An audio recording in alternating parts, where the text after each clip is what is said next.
terbebas dari api nerakanya Allah Subhanahu wa taala. Para hadirin jamaah sekalian yang dirahmati Allah Subhanahu wa taala, tema kita pada malam hari ini adalah pentingnya kita menjaga amanah. Di mana Allah Subhanahu wa taala berfirman dalam Al-Qur'an, A'udzu billahi minasyaitonir rajim. Bismillahirrahmanirrahim. Innallaha ya'murukum an tu'addul amanati ila ahliha. Yang artinya sesungguhnya Allah Subhanahu wa taala memerintahkan kepada kalian untuk menjaga amanah kepada ahlinya, untuk memberikan amanah itu kepada ahlinya. Berbicara tentang amanah merupakan sebuah pekerjaan yang sangat berat sekali. Sehingga ketika Allah Subhanahu wa taala menawarkan proyek ini, pekerjaan ini, para malaikat, kemudian gunung, langit, bumi, semua menolaknya. Fa'abaina. Mereka semua tidak sanggup untuk memikul yang namanya amanah. Lalu kemudian Allah Subhanahu wa taala tawarkan amanah ini kepada manusia. Lalu kemudian manusia menerima beban ini. Sehingga dikatakan oleh Allah Subhanahu wa taala, innahu kana zaluman jahula. Sungguh manusia itu dalam keadaan yang sangat zalim dan sangat bodoh. Hadirin jamaah sekalian yang dirahmati Allah. Amanah itu bukan hanya sekedar kita menjaga harta. Bukan hanya sekedar kita menjaga finansial saja. Tapi dalam kitab tafsir Fakhrul Razi dikatakan amanah itu mencakup dari seluruh aspek kehidupan. Jadi memiliki ruang lingkup yang sangat luas sekali. Berbicara tentang amanah, maka kita akan berbicara tentang ruang yang disebut dengan fikih muamalat. Lalu juga ada ruang yang disebut dengan fikih munakahat. Ada juga ruang yang disebut dengan fikih miras. Dan ini semuanya memerlukan amanah. Sehingga apa yang Allah amanahkan kepada kita ini sampai kepada ahliha. Sampai kepada orang-orang yang berhak atau kepada yang betul-betul bisa menerima amanah tersebut dengan baik. Kalau berbicara kita tentang fikih muamalat, tentunya kita akan berbicara tentang jual beli. Hal-hal yang berkaitan dengan urusan duniawi kita. Bagaimana urusan duniawi ini bisa menjadi halal untuk kita. Dari sesuatu yang tadinya tidak dibolehkan, bagaimana menjadi boleh. Tentunya ini memerlukan apa? Memerlukan pengetahuan. Bukan hanya dari sisi, oh saya boleh memakan barang ini saja. Ayam, baik makanannya. Tapi kita harus tahu bagaimana cara dia memotong ayam. Sehingga pada saat kita makan ayam tersebut, kita harus tahu ayam yang kita makan ini memiliki apa? Memiliki hal-hal yang betul-betul sudah terjamin mutu kehalalannya. Bukan hanya sekedar kita makan. Maka orang-orang yang berdagang tentunya harus memiliki apa? Memiliki jiwa yang amanah.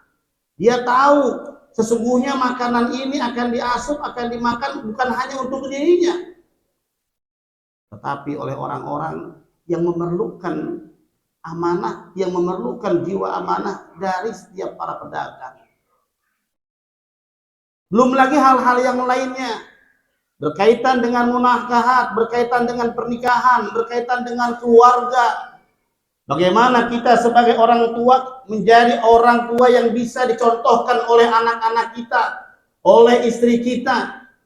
Allah katakan dalam Al-Quran, Qu anfusakum wa ahlikum nara. Jaga dirimu dan keluargamu dari api nerakanya Allah Subhanahu wa taala. Tentunya di sini seorang suami memerlukan jiwa yang amanah, sifat yang amanah yang bisa menjadi contoh dan suri tauladan bagi anak-anaknya. Kita punya tanggung jawab yang sangat berat. Bukan hanya sekedar memberi mereka uang jajan, bukan hanya sekedar menyekolahkan mereka, bukan hanya sekedar memberikan pendidikan yang bagus, tapi sebagai orang tua kita dituntut untuk menjadi orang tua yang amanah, menjadi orang tua yang bisa mencontohkan hal-hal yang baik kepada anak-anak kita. Nah, Kalau minum itu jangan pakai tangan kiri. Nah, tentunya sebagai orang tua, kita harus bisa mengajarkan kepada mereka dan mencontohkan kepada mereka agar kita minum pakai tangan kiri, pakai tangan kanan. Jangan minum pakai tangan kiri. Kadang-kadang kita nggak sengaja atau mungkin lupa, begitu kita sedang makan, kita minum pakai tangan kiri. Padahal kita berhadapan dengan amanah yang Allah titipkan kepada kita, yang harus kita contohkan kebaikan kepadanya. Para jamaah sekalian yang dirahmati Allah Subhanahu wa taala, itu berkaitan dengan fikih munakahat. Berkaitan dengan permasalahan-permasalahan yang berkaitan dengan keluarga kita. Belum lagi pada hal-hal yang berkaitan dengan miras, berkaitan dengan warisan.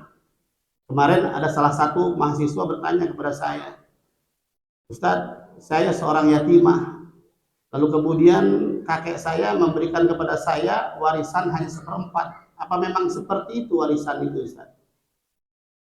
Lalu saya katakan, siapa yang berikan kamu waris? Kakek saya. Kakek kamu masih hidup, Pak? Masih ada. Kalau kakekmu masih hidup berarti bukan waris. Berarti itu adalah pemberian dari kakekmu kepadamu. Warisan itu adalah sesuatu yang diberikan kepada orang yang sudah tidak ada, kepada orang yang masih ada. Kalau seandainya dirimu kemudian mendapat separuh daripada harta peninggalan kakekmu, lihat dulu sikonnya. Ayahmu masih ada? Nggak ada. Kalau kemudian pamanmu masih hidup, apalagi laki-laki, maka di situ ada konsekuensinya. Apa? Yang disebut dengan hirman, yang disebut dengan hijab. Hijab juga terbagi kepada 2 bagian. Ada hijab hirman, ada hijab nukson. Kalau bapakmu itu adalah laki-laki, insya Allah kamu dapat bagian daripada warisan orang tuamu, tapi mungkin dikurangi.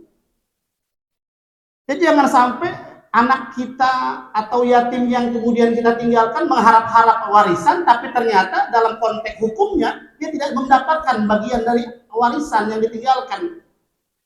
Makanya dalam konsep amanah, menurut Imam Fakhrul Razi, perlu bukan hanya dari aspek materi saja, tapi aspek-aspek agama, aspek diniyah harus kita sampaikan. Kalau memang putus waris, ya katakan putus waris. Jangan sampai anak yatim yang kita tinggalkan mengharapkan warisan dari kakeknya, meninggalkan warisan dari orang tuanya, tapi ternyata dia tidak mendapatkan bagian sedikit pun dari warisan tersebut. Jadi ini perlu disampaikan kepada mereka. Jangan sampai kita ini termasuk seperti orang-orang yang dikatakan oleh Allah Subhanahu wa taala seperti ahlul kitab yang menyembunyikan kebenaran kepada orang-orang kafir. Ahlul kitab yang menyembunyikan kebenaran dari orang-orang yang tidak tahu. Disuruh menyampaikan kedatangan Nabi Muhammad SAW, tapi mereka tidak sampaikan. Ini pun bagian daripada ketidakjujuran. Amanah dalam bersikap, amanah dalam bertindak, merupakan amanah yang memiliki konsekuensi komprehensif, yang memiliki konsekuensi menyeluruh. Sehingga mudah-mudahan Allah Subhanahu wa taala bisa menjadikan kita seperti para anbiya, seperti para nabi, seperti para siddiqin, seperti para syuhada yang senantiasa menjaga amanah ini dalam kondisi apapun. Dalam berpuasa kita dituntut untuk menjaga amanah. Mungkin di antara kita ada yang berkata, oh puasa saya paling baik, oh puasa kita paling benar. Belum tentu. Karena yang tahu kita puasa atau tidak hanyalah Allah. Amanah kita itu hanya Allah yang bisa melihatnya. Bohong kita ataupun kejujuran kita hanya Allah yang melihat di saat kita berpuasa. Makanya Rasulullah SAW dalam ibadah puasa mengatakan la yarfus wa la yajhal. Nggak boleh dalam berpuasa itu mengeluarkan kata-kata yang nggak baik, mengeluarkan kata-kata yang jelek. Bukan hanya sekedar haji saja nggak boleh jidal, bukan hanya sekedar haji saja kita nggak boleh fusuk, bukan hanya sekedar haji saja kita nggak boleh rafas. Dalam berpuasa kata-kata kita pun harus kita jaga. Ucapan kita pun harus kita jaga. Dan itu pun adalah bagian daripada amanah kita kepada Allah Subhanahu wa taala, menjaga kualitas puasa kita, menjaga kualitas iman kita. Karena memang puasa bukan hanya sekedar dituntut untuk menahan lapar dan dahaga saja. Dalam puasa kita dituntut untuk mengerjakannya dengan keimanan. Rasulullah SAW bersabda, Man la amanah man la imana liman la amanata lahu. Tidak ada iman bagi orang yang tidak bisa menjaga amanah. Bagaimana orang ini puasanya akan diterima oleh Allah Subhanahu wa taala sedangkan dia tidak jujur, bukan hanya kepada orang lain, dengan dirinya saja kadang-kadang dia nggak jujur. Kadang-kadang kita ini berpuasa di depan keluarga kita, di luar keluarga kita, kadang-kadang kita berbuka.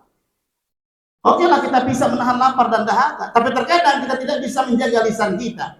Kita tidak bisa menjaga mata kita, tidak bisa menjaga kuping kita. Bahkan terkadang sering keluar dari kata-kata kita, dari ucapan kita, dari mulut kita kata-kata yang berbau binatang, berbau comberan, berbau hal-hal yang tidak bermutu. Ini merupakan hal-hal yang tidak bisa Yang tidak bisa menjaga pesan daripada saum.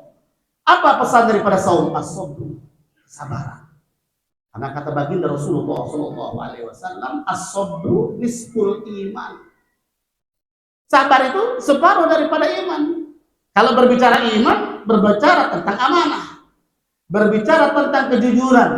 Makanya Rasulullah SAW berkata, orang-orang puasa adalah orang-orang yang meninggalkan syahwatnya, ta'amahu, dan makanannya, wa syarabahu li ajri. Meninggalkan minuman, meninggalkan syahwat, meninggalkan makan li ajri, untukku, kata Allah Subhanahu wa taala. As-shaumu li, maka puasa itu untuk saya, wa ana ajzi bihi, dan saya nanti yang akan membalas pahala puasa kita. Mudah-mudahan Allah Subhanahu wa taala tanamkan jiwa amanah pada kita semua, sehingga mudah-mudahan puasa kita, ibadah kita, salat kita, rukuk kita, sujud kita diterima oleh Allah Subhanahu wa taala, dan kita dijadikan oleh Allah Subhanahu wa taala minas su'ada'il maqbulin, orang-orang yang berbahagia lantaran doa-doa kita diterima oleh Allah Subhanahu wa taala. Sehingga harapan kita semuanya, mudah-mudahan keluar dari Ramadan ini kita semua termasuk kelompok orang-orang yang minal aidina wal faizin. Mudah-mudahan Allah Subhanahu wa taala berikan kita keistiqomahan dan berada di jalan Allah Subhanahu wa taala, di dalam siratal mustaqim, siratal ladzina an'amta 'alaihim ghairil maghdubi 'alaihim waladdallin. Hanya itu yang saya sampaikan, mudah-mudahan bermanfaat. Hadanallahu wa iyyakum ajma'in. Wallahul muwaffiq ila aqwamit thoriq. Wassalamualaikum warahmatullahi wabarakatuh.